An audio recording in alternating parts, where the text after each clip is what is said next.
This is KYRS Medical Lake in Spokane, 88.1 and 92.3 FM. Coming to you now. Live, it's Long Waves.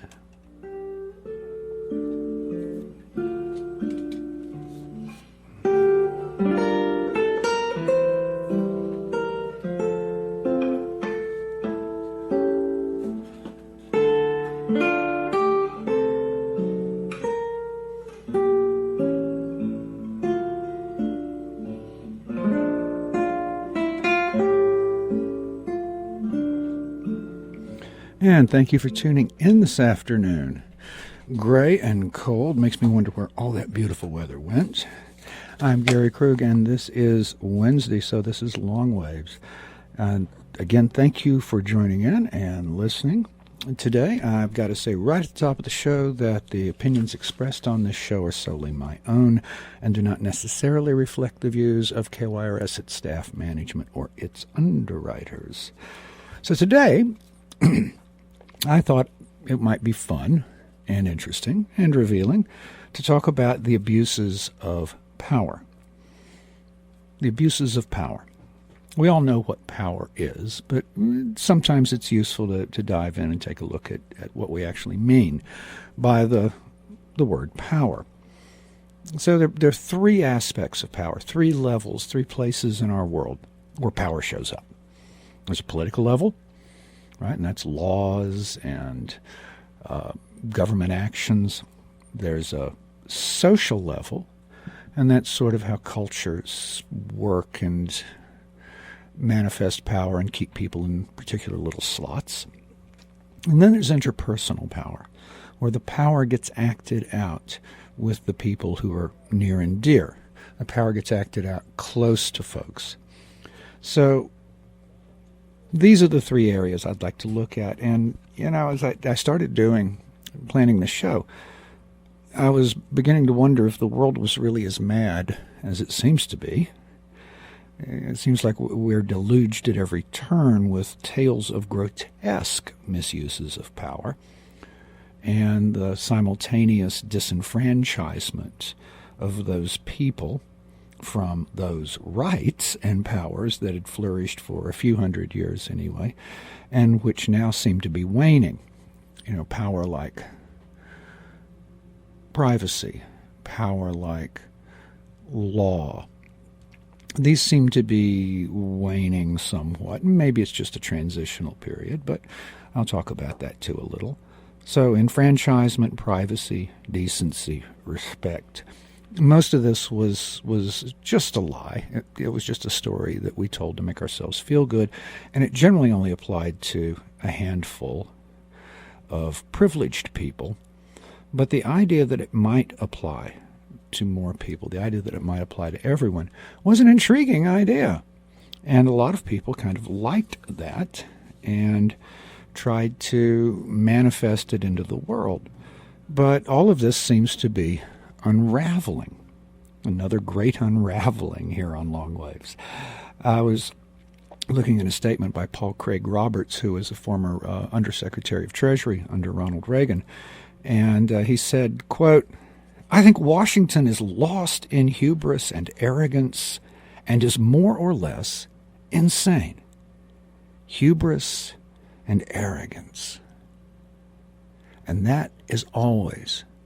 those are always signs of overweening power.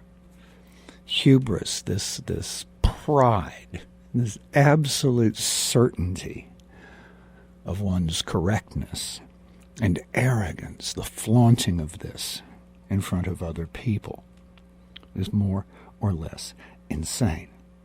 Yeah. So, I was thinking as well about the places where we see power, the banks, for instance, that all crashed down in 2008. And there was this expression that came out, too big to fail. Too big to fail. And that's interesting. Too big to fail. We can apply it to banks. We can apply it to wars. We can apply it to generals. Too big to jail. Too big to fail. Too large a threat to ignore. It's too big, you can't mess with it. And this is one of the ways that power ends up hidden from people, it would seem to me. And power tries to hold on to power. People in power try to hold on to their power as a general rule.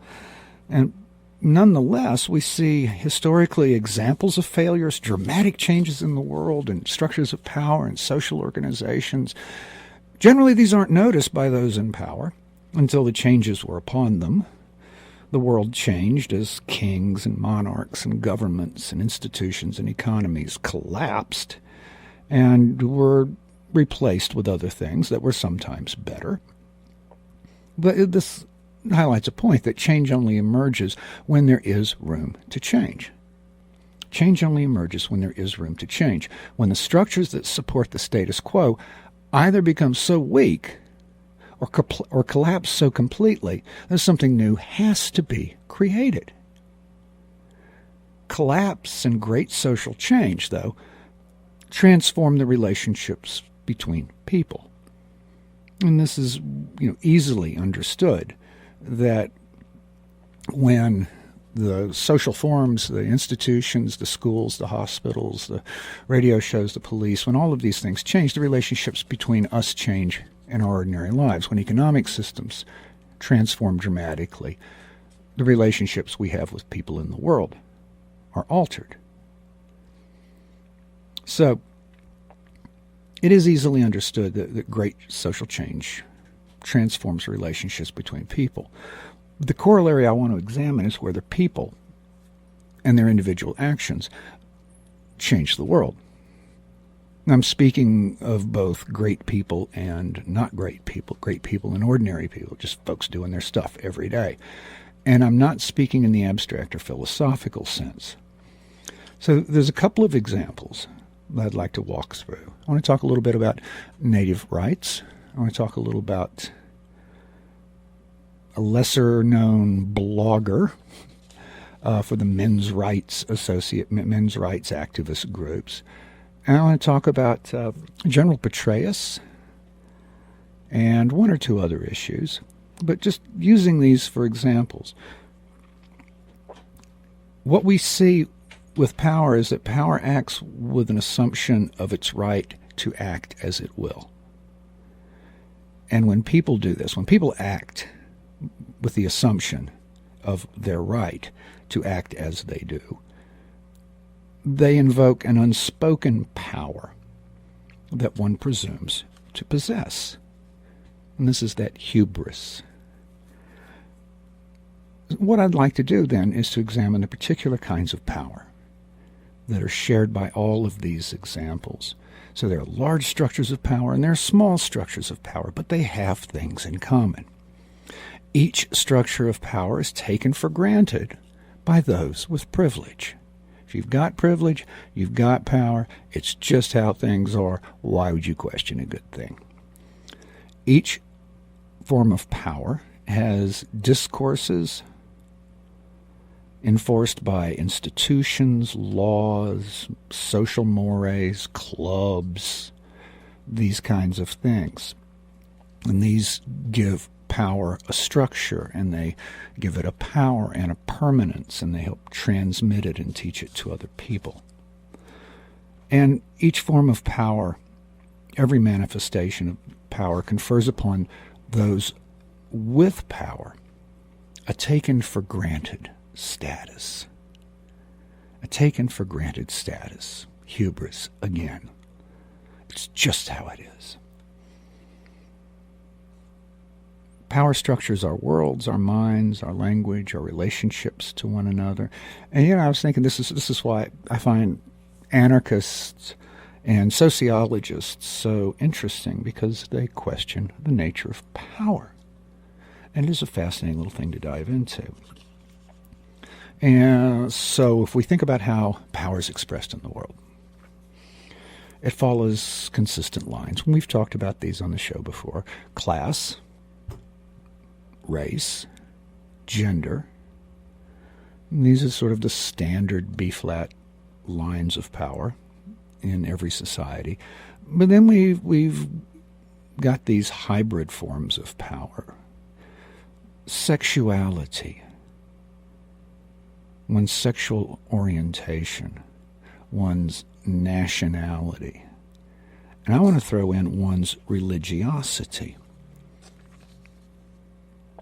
If we think about sexuality, Patty Bliss, in one of her talks recently, explained how whenever she was out in the world and she'd see heterosexual couples holding hands, and she felt so sad that this simple little gesture was denied to her as a transgender person, was denied to her. We see that basic rights and liberties are denied to people based on their sexual orientation. The right to marriage, the right to the same privileges that everyone else in the heterosexual world has. And the social powers, the powers to be able to denigrate, to ignore, to ridicule, that are applied with amazing frequency to people of the LGBTQ world. So we do divide power around this. We also divide it around nationality. Nationality, which is more or less made up, but it's another way of expressing power, dominant forms of power, in particular kinds of ways. So if you're one of us, you're a good person. If you're one of them, you're the bad person, and them and us can change with the flip of a switch. It wasn't terribly long ago that Germany and Japan were our enemies. Germany twice. But now we're all buddies, so these things come and go. But nationality is a useful one, and it's a way of dividing self, us folk, from other, those folk. I'll talk about this in a minute. And then religiosity. I didn't want to say religion, although I could, but religiosity, I think explains it more clearly. People presume that their religion gives them a certain kind of status and power that other folks just don't have or share. We see various kinds of fundamentalist Christians going around these days, and they talk at length and act surprisingly often to talk about how they feel their religion is being challenged, their religious beliefs are being threatened because other people don't want to live by those religious beliefs. But these are the same fundies, generally, who also want to protect their own beliefs. So we'll get into that. We're going to get into a lot of stuff today. I want to start with institutional power. Let's start with governments. And just to our north right now, Stephen Harper is pushing a bill through the Canadian Parliament that has the most bizarre name. It's called the Zero Tolerance for Barbaric Cultural Practices Act. It's Bill S7, if you're keeping up with it. And Robert Fisk, writing for The Independent in the UK, picked this up. The Zero Tolerance for Barbaric Cultural Practices Act. Fisk points out that it, quote, foregrounds not crime per se, but crime specifically associated with Muslims. Hence the Canadian government's legislative gloss that the act is against barbaric traditions. And Muslims, we have known for centuries, have been famous in Western song and legend for harems, for multiple wives, disrespect of women. There are indeed plenty of things wrong with Muslim societies, Fisk continues. I've written extensively in The Independent about the scourge of honor killings, the slaughter of young women for refusing arranged marriages or adultery, or who were merely rumored to have behaved immorally, like calling a man on a mobile phone, in Kurdistan, Afghanistan, Turkey, Pakistan, Palestine, Jordan, Egypt.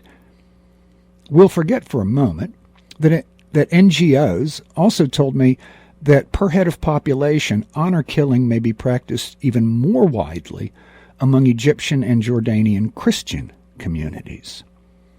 For the Christians, be sure, are not among the targets of this bill.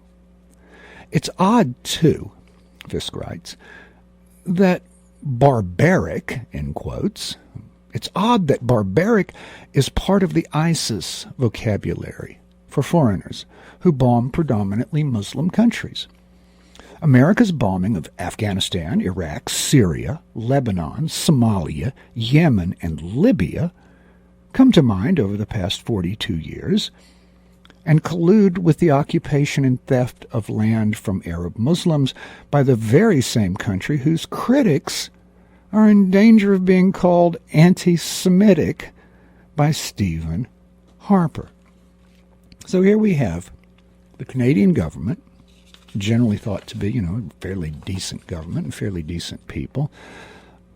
But here's Stephen Harper shepherding through the Zero Tolerance for Barbaric Cultural Practices Act, aimed specifically at Muslims. It can have only one purpose, and that's to be culturally divisive, to deprive Muslims of power in Canada, to deprive Muslims of basically the same power that everyone else has. So, they're going to go after the names specifically polygamous marriages. Well, I understand there's a fairly large fundamentalist LDS group right up there near the border, but bet your money Stephen's not going to go after them. No, sir. This is about Muslims. Institutional power. Governments using power to make people believe, think, act differently. And shooting across cultural and national lines. This out of Australia was released on Telesur. First, the health clinic was shut down. Then the local store was dismantled, followed by the school, police station, and finally water and electricity. Then when a handful of residents refused to leave, they were forcibly evicted by the government. They were given 48 hours notice and forced to leave behind everything they owned except one box of personal items each. While some of those evicted were able to pick themselves up and start new lives, others have reportedly been left homeless, with little assistance from the state. This isn't a story from Palestine, Somalia, or Sudan. This was in the far north of Western Australia in 2011 after the government deemed isolated indigenous community of Umbulguri unviable. And it didn't matter. I'm going to break from the article here. It didn't matter that the Aborigines have native title recognition, that it is their land. It didn't matter a bit. And it doesn't matter that it's surrounded by a number of sacred sites and that they have inherited this, they've inhabited this land longer than there have been white people around on the continent, much longer. The government says it all came down to money. Institutional power often comes down to money. So the Western Australian Premier, Colin Barnett, said that the cost of delivering municipal services to each person in these remote little areas can run as high as 85,000 Australian dollars a year. That's 64,000 US per person. So the state would be paying out about 1 billion Australian dollars. The state would be paying out 770 million US dollars a year to provide basic services to the 12,000 people who live in the 274 remote indigenous communities. Well, that's a lot of money, 770 million, to keep 12,000 poor people going, or 12,000 indigenous people going. But here's the bit. The Western Australian government has allocated roughly the same amount of money to mining companies through subsidies and tax breaks every year since 2008. Does this sound familiar? And the Western Australian government earmarked 1 billion Australian dollars, the amount we were just talking about, 1 billion Australian dollars for building a new football stadium in Perth. Right? So it looks like it's just cost cutting, but look how they've made the decisions. It's not cost cutting. We see the same kind of ruthless, relentless destruction of the poor and the indigenous in this country as we see in Australia. Jody Bell, a community organizer, said, quote, "It's about assimilation. It's about assimilation. Many non-indigenous people cannot fathom or understand the indigenous connection to country. And because they do not understand it, they trivialize it and think they are helping people by moving them off country." Institutional power being enacted on a weak, largely defenseless group of people. And think about this for a minute. Sacred sites and all. If this were Christians, white Christians living out there, they wouldn't be being pushed off the land. If this were Mormons living out there, they wouldn't be pushed off the land. The Aborigines, just like the Native Americans here, don't have the power to actually have rights. If you don't have power, you don't have rights. And this is peculiar, don't you think? Well, let's move on to another example of power and how it works. Let's talk about General Petraeus. All right, former CIA Director Petraeus. This is intriguing.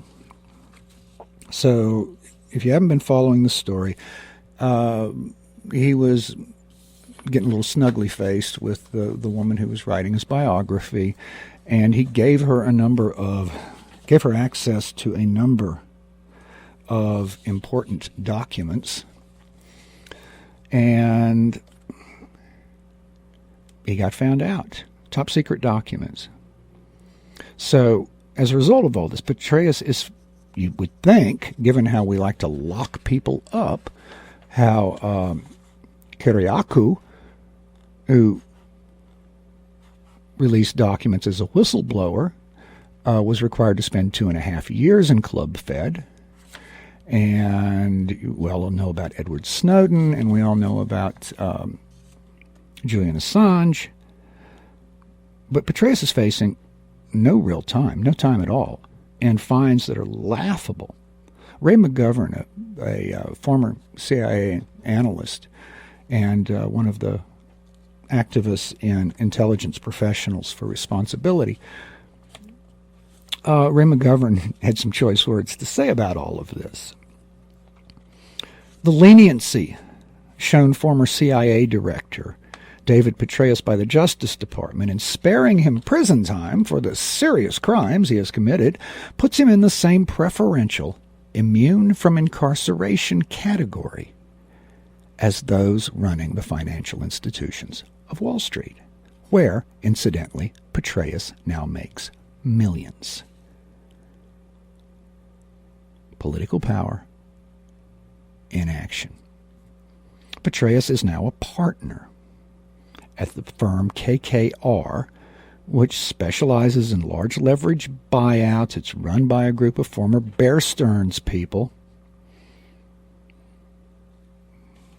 So he's still moving in a crowd where nothing bad ever happens to you. You can get caught handing your lover top secret access to documents, and if you're high enough up the totem pole, nothing at all happens and you walk. If you're an ordinary guy or gal who's Chelsea Manning, for example, who is simply trying to be a whistleblower, to say things they believe are manifestly illegal and unconstitutional, well, then you get packed off to Club Fed. And we know how that works. Too big to fail, too big to jail.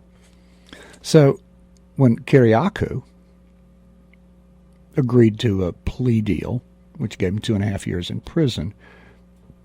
Here's what Petraeus had to say about it. Quoting now, "It marks an important victory for our agency. There are indeed consequences for those who believe they are above the laws that protect our fellow officers and enable American intelligence agencies to operate with the requisite degree of secrecy." There are indeed consequences, unless, of course, you are Petraeus, right? Unless, of course, you're far enough up the ladder that nothing's going to happen to you. So this kind of misfeasance and misuse of power, knowing you'll never suffer real consequences for it, we see manifested again and again and again. Scott Beauchamp, writing for World Mike on March 14th, notes how Guantanamo is still open for business, right? The CIA admitted torture, but it's the people who blew the whistle on it who got the punishment. The ones doing it were not punished. The ones who ordered it were not punished. We have Bush and Dick Cheney and Tony Blair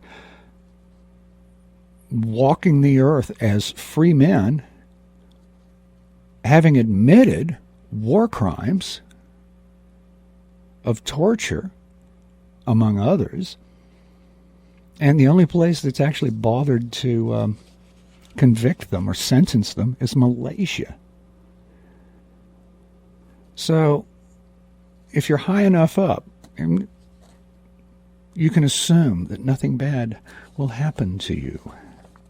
And this is another part of the unraveling. Dick Nixon, Richard Milhous Nixon, had to resign the White House for being caught for things that pale in comparison to what Dick Cheney and George Bush and others, Bill Clinton, our current president, Obama, did and continue to do.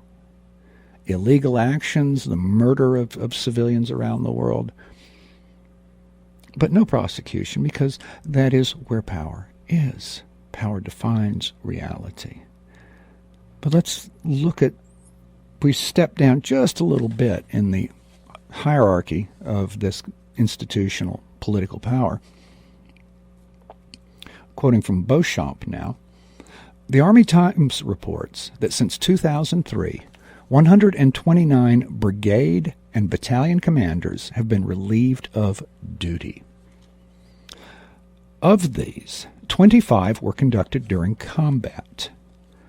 Army Secretary John McHugh told the Army Times that the service has, quote, taken steps to improve its leader development program and has initiated new evaluation systems for officers and commanders, including 360-degree assessments that include input from not only superiors, but peers and subordinates as well.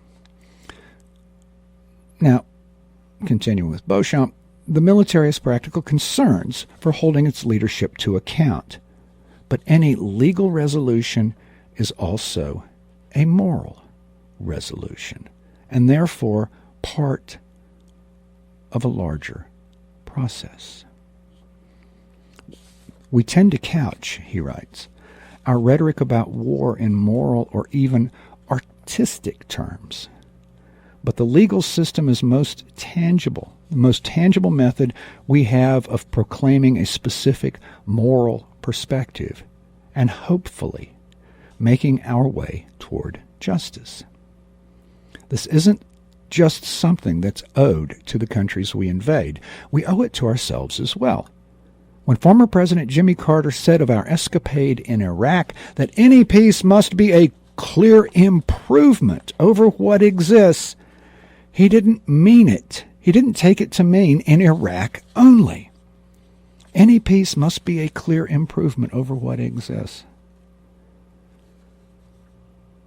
An essential aspect of our own coming to terms with the global war on terror is the pursuit of legal resolution.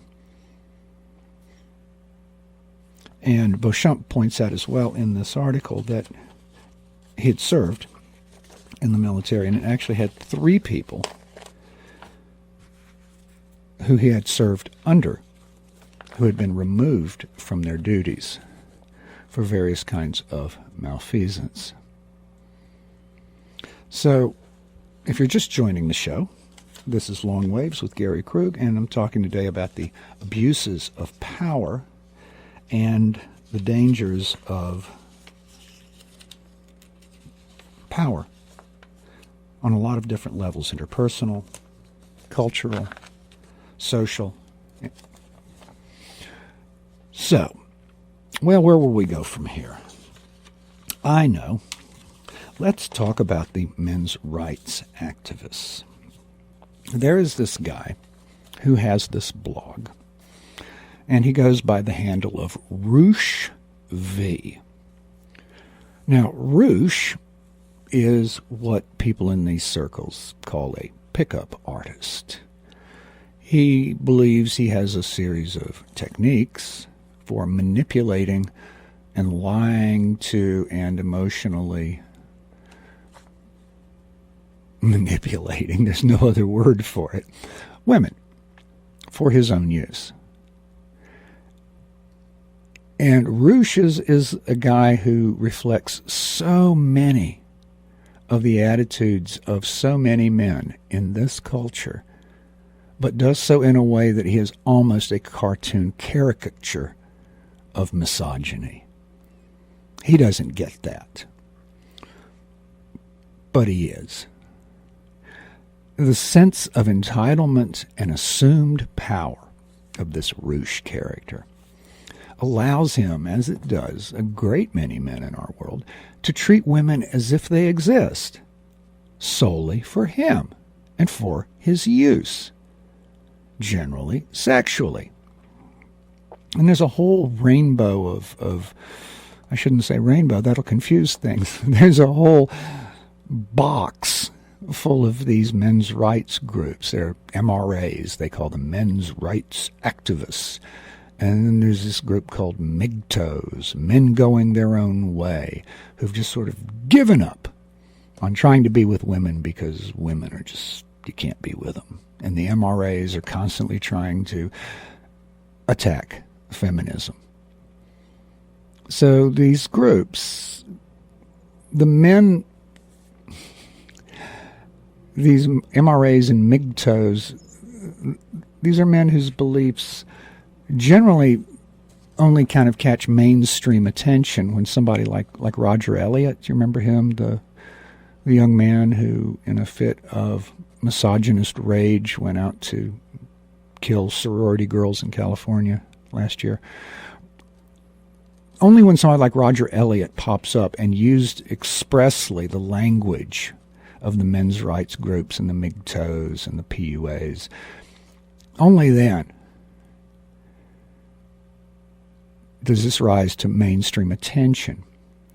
But they reveal a whole group of assumptions that a great many men subscribe to. These MRAs and PUAs feel a threat to their entitlement as men. And so they have to blame those who took their power from them. And that would be women. And in particularly feminists. Ooh, bad feminists. And the move to feminism as the enemy is important for these guys because it raises the argument to philosophy, well, maybe not, but at least to the level of ideologies in their minds. And this stops the men who use this argument from looking so pathetic and asinine. Now, if you want to find out more about these people, you can go where I went to find this, and that was David Futrell's website, We Hunted the Mammoth, all one word. But let's talk about what Roosh posted on his video. Okay.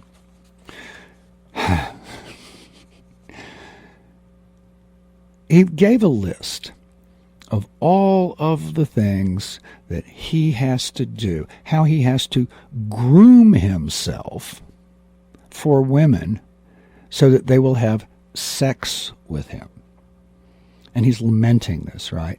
So here's some of the things that Roosh feels like he has to do, and so women will have sex with him. Floss my teeth, brush my teeth, scrape my tongue, gargle with mouthwash, pluck extra long and curly eyebrow hair, trim my beard, shave my neck, trim ear hair, trim nose hair, apply baking soda to armpits, apply and remove contact lenses, wipe my butt thoroughly. I love that. Here's a guy who's upset with women because he thinks he has to wipe his butt for them, like he's not just doing it on his own. Shower. Oh my God. Really? Check his testicles so they don't have odor, to ensure they don't have odor. I'm not going to read all of these. It's just too weird, but remove boogers and other debris from my nose. So he's counting these as things he resents women for because he has to do them or women won't find him desirable. A lot of people wouldn't find you desirable if you didn't do these things. They wouldn't even want to be around you, Roosh. Comb my hair. Wash clothes. Oh, gee, this is sad. This poor man is truly oppressed by women. Trim my fingernails. Squeeze out blackheads. Remove residual sock fiber from underneath toenails. Dab off extra grease on forehead with a napkin. So Futurel has a comment on this. He thinks women are oppressing him by forcing him to clip his fingernails and brush his teeth. A common belief in the manosphere is that women want masculine alpha men, but what they really want is sexy clowns who are well-groomed. If you have bad breath, bad skin, or odorific armpits, you're not getting far with women, no matter how good your game is. The modern man has to essentially groom like women in order to attract them. Because I highly doubt that tribesmen of ancient time cared if their breath smelled or not. Right? This is Roosh's comment, right? A common belief in the manosphere is that women want masculine alpha men, but they want sexy clowns who are well-groomed. And no matter how good your game is, you're not going to get far with them. And he highly doubts that tribesmen of ancient times cared if their breath smelled or not. Futurel says, and I quote, "Your life has taken a wrong turn somewhere when you resent women for wanting you to smell better than a caveman." That's true enough. Game. He mentioned the word game. The PUAs, these pickup artists so-called, describe their list of manipulation techniques as the game. And generally it's I'm not even going to go in it in much detail, because the fact that they have a game that they believe can manipulate people into doing things that they would not otherwise do highlights precisely the issue with power here. So no one would have sex with Roosh because they liked him. No one would have sex with Roosh because he was a nice guy and fun to be around, apparently. So he has to have this game. And there are a lot of poor deluded people who buy books and videos from people like Roosh. And certainly Roger Elliott was one of them, and it was one of the things he was angry about, how this game didn't work for him. But the idea that women owe men sex, and that any woman is somehow a viable target for men. This is another issue of power. This is interpersonal power along gender lines. And we see this in so many places every day. They're so commonplace. Ask any woman you know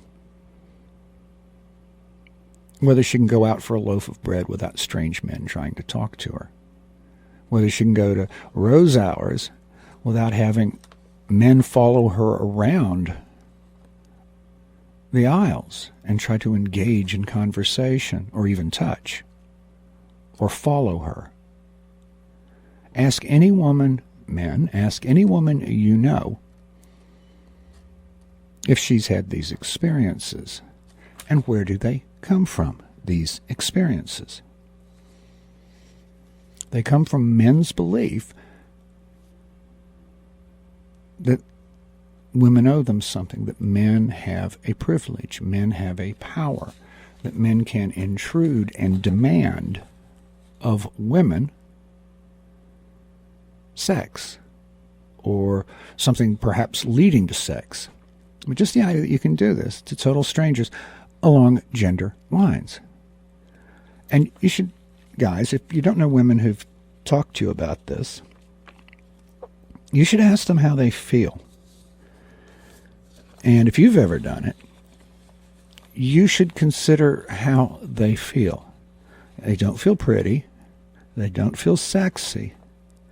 They feel embarrassed. They feel hurt.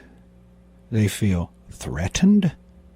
They feel angry. They feel belittled. What gives guys the right just to walk up to total strangers and engage them in a conversation? Guys don't do that with guys. Hey, nice shirt, Bob. Hey, I don't think I've seen you in here, fella. Is that a new hat you're wearing? It sure is sharp. You see what I mean? Yeah, you might say, hey, did you see the game? Or, oh, it was a great game last night. But that's just generic kind of stuff. Like, whoa, those apples look good. That's generic stuff. This is not approaching people for no good reason and trying to hit on them. You don't just walk up to strange men. Men don't walk up to strange men and speak in ways that are potentially personal and look at them in ways that are potentially personal, or touch people in ways that are potentially personal. You don't do it. So why do men do it with women? This is privilege, an assumed sense of privilege. It comes from a power. And it's a really difficult coming to consciousness for a lot of men. Because men tend to get angry when power and privilege are challenged in this way. So, if a woman actually says, go away, don't talk to me, or, ignores him, which is, you can also elicit this response. You'll be like, hey, I just wanted to talk with you. Why are you so stuck up? Well, she has the right not to have you talk to her. She has that right. And there'll be this anger. And sometimes the anger is there even if it's not expressed. Just that this woman is unavailable, or that this woman looks different. And we see the same thing with races. They look different. We assume privilege and power. We do it with indigenous peoples. We assume position and power. We do it with religions. And we do it with, as I said at the top of the show, we do it with marriage equality, with gay and lesbian, bisexual, transgender, transsexual people. We do it all the time. We assume that we have rights that they don't have and should not have. So let's see. Right now we've got marriage equality in 36 states and District of Columbia and 22 native tribal jurisdictions. This is most of the country and most of the people in the country. And yet we still have Defense of Religion Acts and all kinds of attacks, generally legal attacks on the LGBT community. Trying to deny marriage equality, trying to still criminalize their sexual orientation and their behaviors. Alabama. State law dictates that homosexuality is not an acceptable lifestyle. Well, I don't think it's a lifestyle at all. I think it's a life, but, hey. So if they're teaching it in public school, in Alabama, there must be an emphasis in a factual manner from a public health perspective that homosexuality is not a lifestyle acceptable to the general public and that homosexual conduct is a criminal offense under the laws of the state. Well, here's the interesting bit. It's actually not. The laws, it's still on the books, the Alabama's sodomy law, but it's been unenforceable since 2003, Lawrence v. Texas, but it stays on the books because who's going to take a great law like an anti-sodomy law off of the books? And I just have to wonder, I think probably that in Alabama, anal sex is legal as long as you're straight. I mean, that seems to be where it goes. But I could be wrong on that. Arizona. Let's talk about Arizona. There is no safe way to have gay sex in Arizona, right? And in the schools, no district shall include in its course of study instruction which promotes a homosexual lifestyle, portrays homosexuality as a positive alternative lifestyle, suggests that some methods of sex are safe methods of homosexual sex. No, can't do it. Not in Arizona. Oh, Louisiana, Mississippi. They've also got another one of those unenforceable sodomy laws. But they actually go a step further in Mississippi, where I once hailed from, in that they have to teach in the schools the state law, current state law, related to sexual conduct, including, and so listen to this group of things: forcible rape, statutory rape, paternity establishment, child support, and homosexual activity. Let's just lump all those together because, gee. So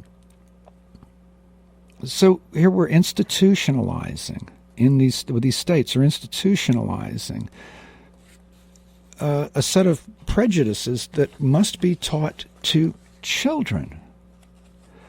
North Carolina teaches that they must teach a mutually faithful monogamous heterosexual relationship in the context of marriage is the best lifelong means of avoiding sexually transmitted diseases, including HIV/AIDS. Mutually faithful, monogamous, heterosexual. Actually, no. Actually, abstinence completely would be the best lifelong means of avoiding sexually transmitted diseases. But this idea that you've set faithfully monogamous heterosexual relationship up against HIV/AIDS. It sounds like something from the early 80s before anybody knew anything about how HIV/AIDS was transmitted. And so it goes on and on and on. The privileges that heterosexual people have are denied to LGBTQ people. And that is a kind of power. So we see people who, especially in the South, especially conservatives, and especially fundies, fundamentalists, people who see their own power, their privilege being taken away. Wait, You mean they can do that in public? You mean I can't discriminate against them because I don't like their life? I don't like what they kiss and when? No, you can't. And a lot of comparisons have been made between the change in attitudes around interracial relationships that we're seeing around LGBTQ relationships.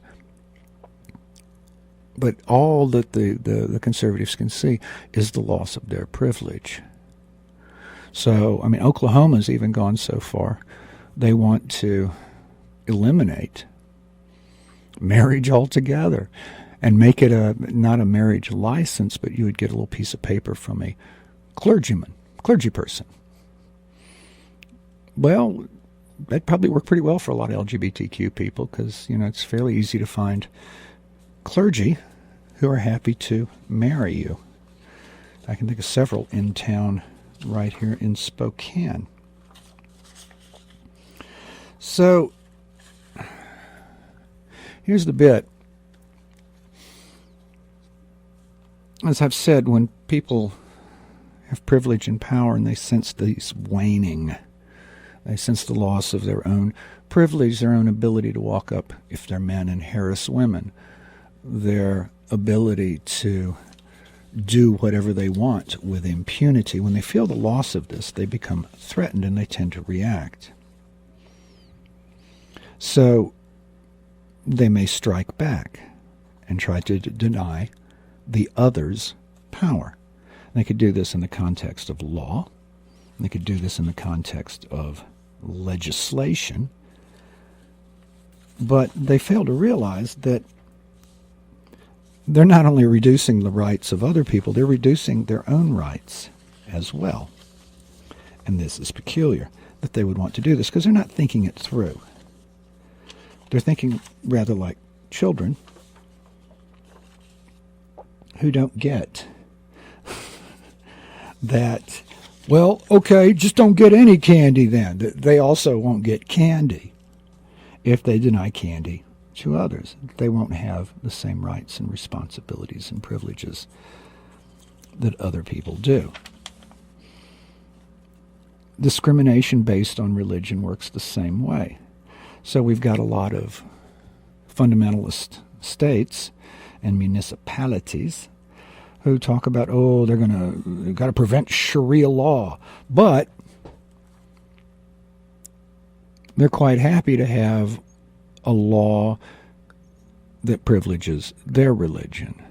So they can openly say, well, let's stone homosexuals and adulterers. Well, no, you can't. And there are a lot of good reasons you can't do that. One of them is you would have very, very few people in your pews. The other is that you're trying to enforce your religious views on other people. And maybe they have no religious views, or maybe they differ from yours. And it's okay to have a discussion about it. When you try to turn that into law, you've made it personal. You've gone after people. You're trying to hurt them. You're trying to control their lives. You're trying to control their existence.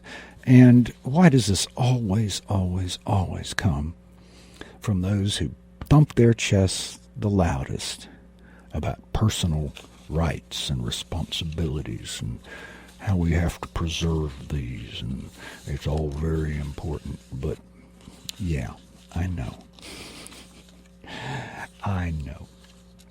It's all a bit much. So at all levels we have power. And we see the manifestations of power. We see the forms of power. We see the reactions to power. And it's interesting watching power change because it affects people oddly. It makes them unsure. It makes people anxious.